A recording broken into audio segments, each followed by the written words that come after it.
para sa mga sa mga homies namin, tsaka sa mga susunod na generation, sa mga next gen.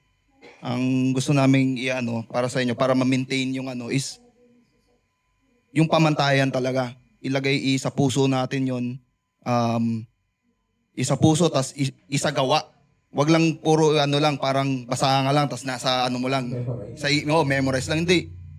Ikilos mo, gawin mo yun.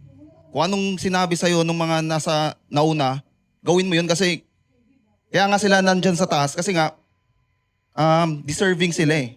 Deserving sila at alam nila na itong mga bagay, alam nila kung saan ka iiwas at saan ka dadalhin sa mga nun. So, to maintain yung respect, unity, yung legacy ng brotherhood, yung gang, isa puso natin yung pamantayan na nilatag ng mga nauna.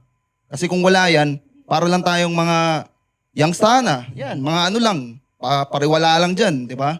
Mga ganon. Excuse sa mga youngster na kasi napabranding ko sa pagiging pasaway kasi. Kasi sa totoo naman, boss, mga medyo di mo naman maiwasan sa kabataan yung pagiging mapusok. Nandun talaga yung kulit, mga ganyan.